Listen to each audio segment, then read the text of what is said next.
Dans cette paracha de Bamidbar, Dieu compte de nouveau les Bnei Israël et nous détaille chaque tribu avec leur nom.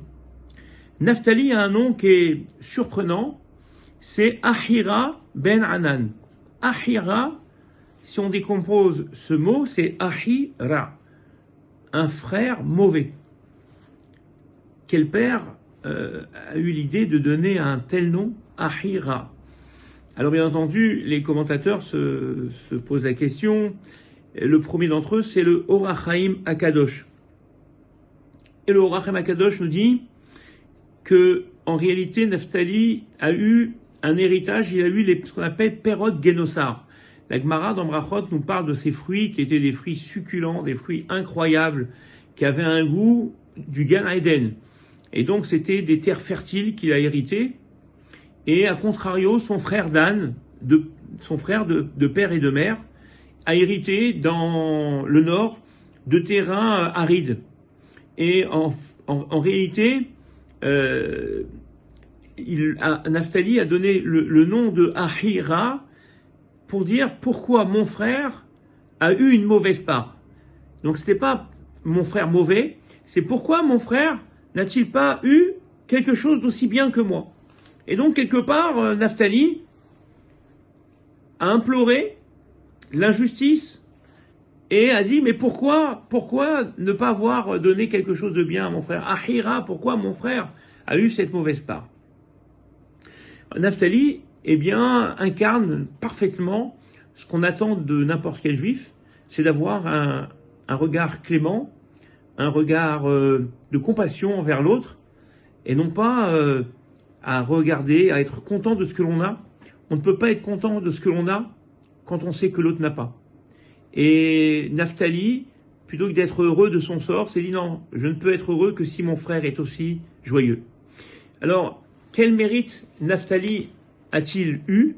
Le nom l'indique, Ahira ben Anan. Ben Anan, tu es le fils du Hanan. Le fils du Hanan, on peut interpréter le Hanan comme la nuée, comme la protection de Dieu. Tu deviens le protégé de Dieu.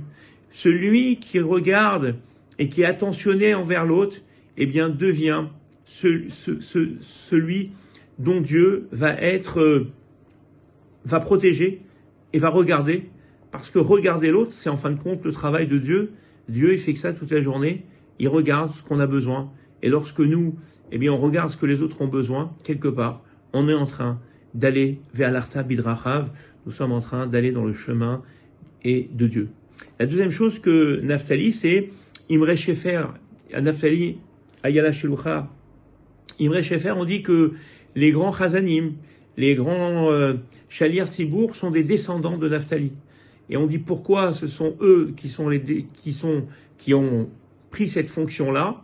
Tout simplement parce que la prière est agréée par ceux qui ont un regard clément, joyeux, gentil envers les autres. Quand on pense aux autres, Dieu dit, c'est toi que je vais écouter. On n'écoute pas forcément celui qui a la plus belle voix, celui qui a la plus longue barbe, mais plutôt celui qui est capable de non seulement d'analyser les besoins des autres, mais aussi, de les réparer, d'apporter des solutions pour pouvoir, faire en sorte que chacun puisse vivre dans le plus grand des bonheurs. C'est un petit peu le message de Shavuot, puisque Shavuot, dans chaque fête, on a Bainyan Lachem et Bainyan Lachem. Dans chaque fête, on a un peu pour Dieu, un peu pour nous. Mais à Shavuot, on dit on a besoin Lachem. Tout le monde dit qu'on a besoin de Lachem. Tout le monde dit que c'est une fête aussi pour vous. Paradoxalement, Shavuot est la fête du don de la Torah. On aurait pu se dire, non, il faut penser qu'à Dieu. Non, il faut penser à vous. C'est-à-dire penser à vous et penser aux autres. Ça, c'est la Torah. La Torah n'est pas une Torah personnelle, n'est pas celle de l'égoïsme, mais c'est celle qui est tournée toujours vers les autres. Avoir cette attention, c'est ce qu'il y a de plus beau. Et on raconte qu'un jour, il y avait le fils d'un rave qui comprenait pas pourquoi son père prenait toujours une tasse de thé quand il faisait son cours à la synagogue. Il prenait toujours une tasse de thé à moitié pleine. Alors que à la maison, quand on lui faisait son thé, eh bien, il prenait une tasse complètement pleine. Et un jour, ça l'a un petit peu surpris. Et sur la route, il a demandé à son papa, mais papa, pourquoi à la synagogue, ton verre est à moitié plein, et pourquoi tu as besoin de boire? Il avait un âge avancé, tu as besoin de boire. Il dit, mais t'as pas remarqué que mon shamash a un Alzheimer et qu'il tremble? Et son tremblement, eh bien, quand il faisait monter, je voyais que sur la route, eh bien, il faisait tomber la moitié, puis après, sur le retour, il était obligé de prendre des serviettes et d'essuyer. J'ai dit, je préfère boire la moitié de mon thé et préserver sa dignité et qu'il puisse continuer en même temps à servir l'ensemble du cours comme il le fait depuis 40 ans, en le gardant à notre service, et parce que il aime tellement cette fonction et cette mission que je ne pouvais pas faire autrement.